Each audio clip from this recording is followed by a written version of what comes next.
वरिष्ठ अधिवक्ता प्रमोद कुमार द्विवेदी ने एक बार फिर केंद्र व मध्य प्रदेश सरकार पर गंभीर आरोप लगाते हुए कहा कि स्मार्ट सिटी के नाम पर इंदौर शहर के आसपास की तहसीलों की जनता को कर के नाम पर छला जा रहा है। पत्रकार वार्ता में पत्रकारों से चर्चा करते हुए अधिवक्ता द्विवेदी ने कहा कि केंद्र सरकार ने सन 2014 में स्मार्ट सिटी लॉन्च की थी, जिसके चलते मध्य प्रदेश के 4 शहरों को स्मार्ट सिटी बनाना था, जिसमें इंदौर, भोपाल, जबलपुर और ग्वालियर शामिल थे, जिसमें सरकार ने स्मार्ट सिटी के नाम पर केवल सीमेंट का जाल बिछाया और मकान को तोड़ा गया।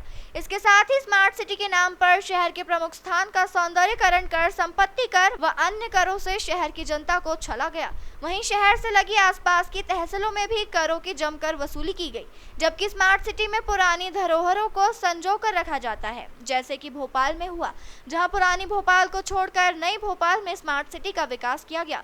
मगर इंदौर शहर में ऐसा नहीं हुआ। यहां पर राजवाड़ा के आसपास के क्षेत्र में तोड़फोड़ की गई, जो कि शहर की जनता के साथ एक बड़ा धोखा है, जबकि इंदौर में 9 ही विधायक भाजपा के हैं और सांसद भी भाजपा के हैं, महापौर और परिषद भी भाजपा की है, तो इस ओर क्यों भाजपा का ध्यान नहीं गया? मोदी जी की सरकार ने सन 2014 में देश में काबिज होते से ही देश की जनता को सपने दिखाए और वो सपनों में एक सपना था स्मार्ट सिटी। देश के 100 शहरों का चयन किया गया था। इसमें से मध्य प्रदेश के प्रथम चरण में 4 शहर चयन किए गए थे, इंदौर, ग्वालियर, जबलपुर और भोपाल। बाद में 3 शहर और बढ़ाए गए। स्मार्ट सिटी योजना के तहत 25,244 करोड़ का मद रखा गया। इस मद में ये बताया गया कि कुल 60% हमारे योजना के लागत खर्च हो चुकी है। 40% काम होना बाकी है। 441 प्रोजेक्ट पूरे हो चुके हैं। 221 प्रोजेक्ट और पूरे होना है।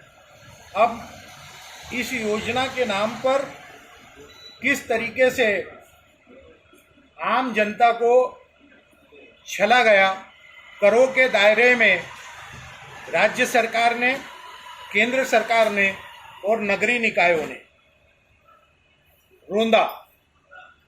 स्मार्ट सिटी का कर सावेर, देपालपुर, जबलपुर, मऊ, हातोद ये तहसील और नगर पंचायत के लोग दे रहे हैं।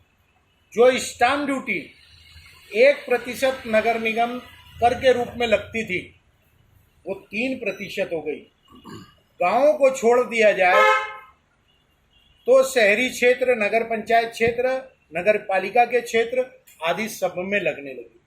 अभी इंदौर के आंकड़े को ही देखें तो इंदौर में अधिकारी कह रहे हैं 97,000 के करीब दस्तावेज हुए, रजिस्ट्रियां हुई, अर्थात 2% अधिक। इस तरीके से एक साल में 28 करोड़ से अधिक का राजस्व स्मार्ट सिटी के नाम पर रजिस्ट्री करने वालों से वसूल किया गया। नगर निगम के भवन अनुज्ञा शुल्क, पटरी शुल्क, संपत्ति कर, जल कर, यह आदि शुल्क तो अलग है। स्मार्ट सिटी के नाम पर कौन सा डेवलपमेंट हुआ? आप लोगों के सामने है। गांधी हाल, सीमेंट का कंक्रीट, नेहरू पार्क, सीमेंट का कंक्रीट, और जो लोगों के मकान तोड़े गए, किसी को मुआवजा नहीं मिला, FAR नहीं दिया गया, अपितु 100 मीटर की दूर तक की गलियों में भवन निर्माण महंगा कर दिया गया। वहीं दूसरी ओर मैं आप लोगों के बीच में से ही मैंने कुछ लोगों से वीडियो बनवाया। यशवंत सागर आपके सामने है। 78 करोड़ रुपए JNRE योजना के तहत कांग्रेस की सरकार ने इंदौर को दिए थे। उससे यशवंत सागर गहरा हुआ और 5 टंकियां उससे भराने लगी। उसी के साथ मैंने कुछ झुग्गी झोपड़ियों के में बनी हुई मल्टियां आपको बताई है, जो JNRE योजना के तहत पंचशील नगर, गांधीनगर, बड़ा बांगड़दा, अहिरखेड़ी, विदुर नगर के पीछे भूरी टेकरी आदि जगहों पर बनी। ये है जेएनआरयू योजना। उस योजना में सरकार, केंद्र की सरकार ने मध्य प्रदेश की सरकार को पैसा दिया, सड़कें बनी, लेकिन करों में आधा कर दिया। क्या शर्त थी कि स्टाम्प ड्यूटी आप अन्य राज्यों के समान 5% करेंगे, 10% की जगह 5%। यहाँ क्या किया, यहाँ बढ़ा दिया। मोदी जी की ये गारंटी है कि गरीब से भी छीनो, गरीब का पैसा, आम जनता का पैसा, नाम उनका। इस गांधी हाल के स्वरूप को देख लीजिए, राजवाड़े के स्वरूप को देख लीजिए, पूरे शहर के स्वरूप को देख लीजिए।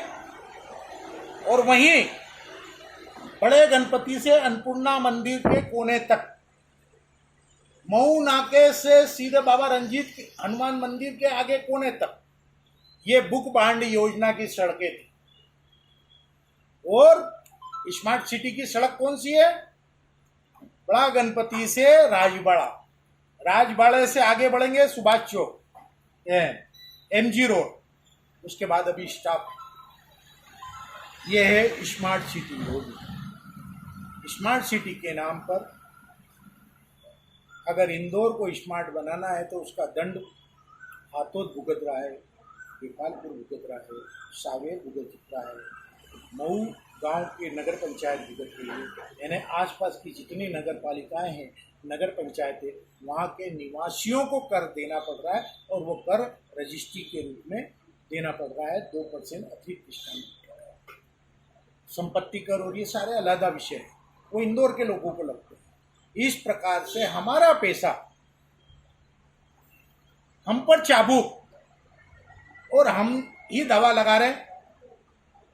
स्मार्ट सिटी की योजना में शामिल करने के लिए इंदौर ने तो नहीं बोला था, वहीं भोपाल ने तोड़फोड़ करने से इनकार कर दिया। तो भोपाल में स्मार्ट सिटी योजना पुराने भोपाल को छोड़ करके आगे लागू करी गई, और इंदौर में भाजपा के कोल्लू के बेल वाले नेता बैठे थे, इसलिए हाँ में हाँ मिलाई और इंदौर के पुराने इंदौर के स्वरूप को तहस नहस कर दिया।